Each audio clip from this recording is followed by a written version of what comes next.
This was supposed to be our last year alone in our lakeside retreat.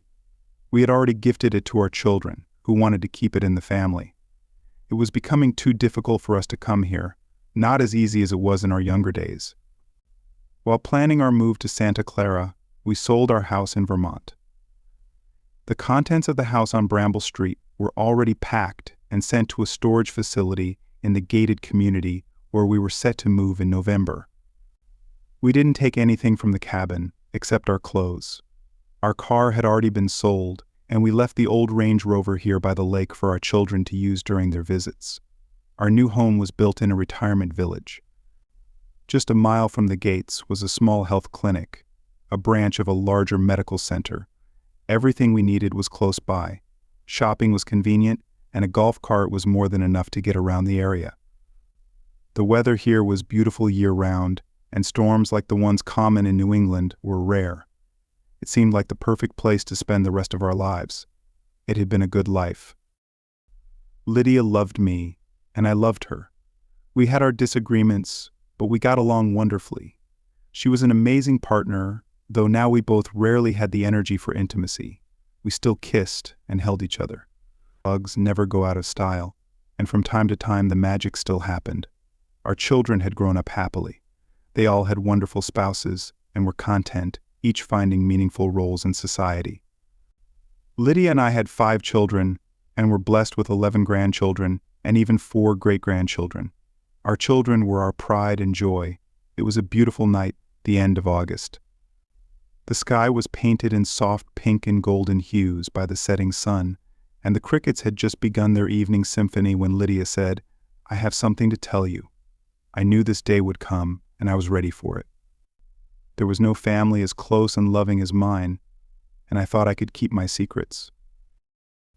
Yes, I had secrets, and now I wasn't going to shy away from letting Lydia know them all, especially since I knew her secrets too, at least most of them. "All right," I replied.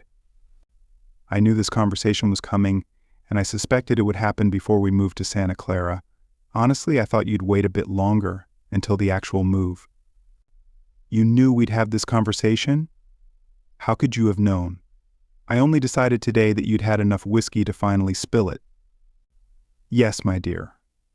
I noticed how nervous you were, especially since we both enjoyed quite a bit of good liquor tonight. Believe me, I haven't become an old drunk. My head is clear, and the whiskey just dulled the painful effects of arthritis in my knees. No, darling, that's not it at all. I need to tell you something. Oh, you mean you found my stash of weed? Yeah, it's been a long time since I gave up the life of a junkie. But honey, I've always liked to enjoy a puff or two in the evenings. At my age, I'm not too worried about being labeled a stoner. Even if I got hooked on that stuff or remembered cocaine or heroin, most of my life is behind me. So I wouldn't lose much, just a few short years. Thomas, I don't want you talking like that. You won't miss a single precious moment of your wonderful life. So as I was saying, then you must have learned of my predilection for adult films. I should have known you'd find out sooner or later. You're so clever. Tell me, how long did it take for you to crack the sites I like? I thought the password was perfect, wasn't it? It gets very strong ratings on every site I use it for. How about my alternate one? Do you like it? Thomas, that's disgusting. I had no idea. You found my toy me, my pump. No, my plug. Thomas, oh, for heaven's sake, the DNA report. She suddenly went very quiet. Sweetheart, you don't have any secrets left that I don't know about. I know everything. You did a DNA test? Yes, many years ago, but it didn't matter to me. As soon as she was born, I saw his face in hers. She didn't look anything like me. You see, as I mentioned, Lydia and I had 5 children. Among them, we raised the youngest, who was born to Lydia, but wasn't mine. When you insisted on naming her Grace with a G, I put 2 and 2 together and realized that you and Gabriel Hutchinson had made a fool of me. You named her after him. When the doctors checked the baby right after birth, they took her blood. That girl couldn't be my daughter. As soon as DNA testing became available, I managed to get a hair from Grace and ran the tests. She's Hutchinson's daughter. You lived with this your whole life. Thomas, I'm so sorry. Grace really isn't your daughter? Why didn't you say something sooner? We had a wonderful family, and you didn't seem to change anything about it, at least not when it came to me. I loved you, and your affair didn't affect our everyday life. I wanted our children to grow up happy and confident that we would always be there for them. That's why I kept my discoveries a secret. That's so unlike you. I expected that once you found out, you'd seek revenge. I did. But since you kept your affair secret, and it didn't affect me, Elise and I decided to keep our revenge secret from you as well. It took Lydia a moment to process what I had just said. Elise had been Gabriel's wife until he passed away a few years ago. She herself had passed away a year before this conversation of ours. We enjoyed moments of payback together. While you were sneaking around with Gabriel, having sex in the back seat of his car, or during your walks in the woods, Elise and I were making love in bed at home, making the children Gabriel thought were his. What? Lydia gasped. Yes, you see, Gabriel and Elise apparently couldn't have children. They spent years trying and spent a fortune on treatments for Gabriel's infertility. His little swimmers just couldn't get the job done. You, it seems, hit the jackpot with a 1 in a million chance from one of his sessions. But yes, all 4 of their children are mine. Do they know? Yes, before she passed, Elise told them the whole story. In fact, they all came to talk to me about it at length afterward. Gabriel raised them, and they'll always treasure him as their father. But they understand why Elise did what she did and have accepted or at least come to terms with it, because otherwise they wouldn't have been born. You won, didn't you? Won? What do you mean, dear? When we got married, you wanted a big family. I didn't want more than 5 kids, but you still got your 8. Actually, 11. Her eyes widened as she realized I hadn't stopped at Elise Hutchinson. Then they widened even more as it hit her. So my nieces are yours. Lydia's face paled as the pieces fell into place. Yes, dear. Your sister saw you sneaking away with Roger that night in Cape Coral when we all went on vacation together. She followed you to the beach and hid behind a tree, watching as he had sex with you on the lounge chair. She overheard your conversation about how thrilling it was to see each other naked on the sand when we all sunbathed together earlier in the day. She also heard you both agree to meet on Thursday evenings after we returned from vacation. So, you signed up for dance classes, and he took up bowling. Once a month, you skipped your lessons to have your fun in a motel on the highway.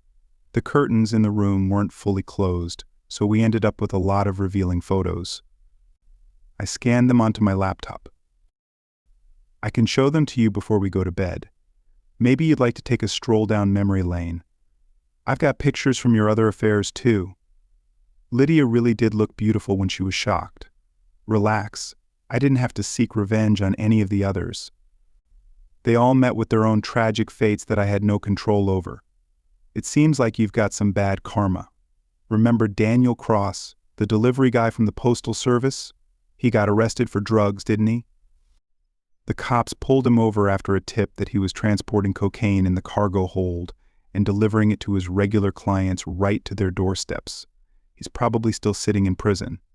And that time when you made a move on your boss? Someone called his wife, who came from a well-known family in town, and told her she could follow her husband. On Wednesday afternoon, he got caught with his pants down and his secretary's mouth around him. During the divorce, his wife left him without a dime. After that, he couldn't find a job anywhere. No one would hire him. As a result, if you didn't already know, he drank himself to death and was found in a ditch in the city park with his throat slit. But you got lucky. You were his Tuesday fling, and his wife never found out about you. No worries, your secrets are safe with me. And remember the day that Exterminator died in his van? That was the day he was fumigating our house, and instead of tipping him, you decided to sleep with him. Somehow there was a leak from his chemical tanks, filling the van with toxic fumes. Well, at least he went painlessly.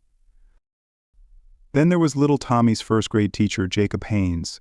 He was found burning in his bed when the fire department finally reached his house. Remember? He supposedly fell asleep with a lit cigarette and almost burned alive. You knew about all of them? Lydia asked, her voice trembling. And you didn't stop me. Why would I? to get a divorce, so I could live in a crappy little apartment while you enjoyed the comforts of my house and my paycheck, so I could see my kids only once or twice a month on the weekends.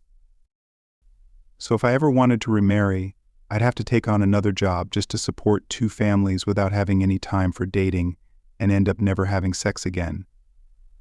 You've got to be kidding, Lydia. You were always my dream woman. You took great care of me and the kids. You were an amazing homemaker, and working part-time, you earned as much as most people did working overtime. You were, and still are, a treasure, and I would never let you go. But I betrayed you. I cheated on you, Lydia said, her voice cracking. More than that, you were a serial cheater, an insatiable nymphomaniac. But because of what you did, you changed the rules for me too. I slept with so many women I lost count, full-figured, thin, curvy, flat, blondes, brunettes, redheads, soft, tall, short, smart, not so smart. Bimbos, ladies, girls, geeks, athletes, celebrities, rough, smooth, hot, cool, I had them all. It was an incredible personal life. So don't think you have to confess everything. I didn't confess to anything. You already knew everything, and it seems I know nothing about you. We sat for a little longer, sipping fine red wine and watching as the sun finished its work and descended into the darkness of the night. The frogs and other nocturnal creatures joined the crickets in their chorus. And I felt incredibly at peace after that. Lydia got up and went to bed. I fell asleep right in the chair, smirking slightly, knowing that now she was aware of it all. The next morning, Lydia found me still sitting on the porch in the rocking chair. I was still gripping the stem of my half-full wine glass. Everything around me was peaceful. A gentle smile was frozen on my face. The night before, she had shed a few tears upon hearing my revelations. But when she woke up in the morning, she felt completely fine. Years ago, Lydia had wanted more than I could offer her. I was the best lover she had ever known, but she needed more than any one man could provide. There were always other men around, eager to take advantage of her weakness. In truth, she was content that I had children who weren't mine. It seemed fair. She suspected that the moments in our life when I mysteriously lost money, forcing us to tighten our belts for a while, were probably times when I was giving a little extra to her sister, or to Elise Hutchinson, ensuring the well-being of my other children. And I always cared for our youngest, as if she were my own. It dawned on Lydia that the accidents her lovers had faced were likely not accidents at all. I had managed to take my revenge, and that too felt right. In a way, I was a real man, and stealing my woman was not something I could easily accept or forgive. It was remarkable how I managed to juggle both my life and hers, allowing the house to remain a home. What happened outside the home stayed outside. Until last night. I loved her. I had loved Lydia my entire life. This wonderful, incredible woman loved me so much that she accepted my flaws and found a way to stay strong despite them. I played by the rules she had rewritten. All the guilt she had felt over the years for her inability to control her insatiable desires left her now, as she held my cold, stiff hand for the last time. She looked at the wine glass and gently took it from my hand. She sniffed the wine and understood everything. It didn't smell the way it usually did. I had left this world on my own terms. I never planned to move to Santa Clara. I wanted to stay here by the lake forever. Lydia called our eldest son, Michael, and asked him to come to the lake immediately. She told him that his father had passed. She did the same with her oldest niece and with Elaine Hutchinson, Gabriel, and Elise's eldest daughter. Then she took her place beside me and kissed me goodbye. "Thank you, my love," she whispered under my frozen smile. She drank the remaining wine from the glass. The bitter taste faded quickly, and she was able to appreciate the complexities of the wine's bouquet, just as I had taught her the sweetness, the undertones of plum, and the late aroma of cherry that danced on her tongue. The perfect flavor. The lake before her was warmed by the sun. The perfect view. Her eyes closed and everything fell silent. Thank you for listening until the end. See you in the next episode of English Epic. Take care of yourself and your loved ones. Goodbye.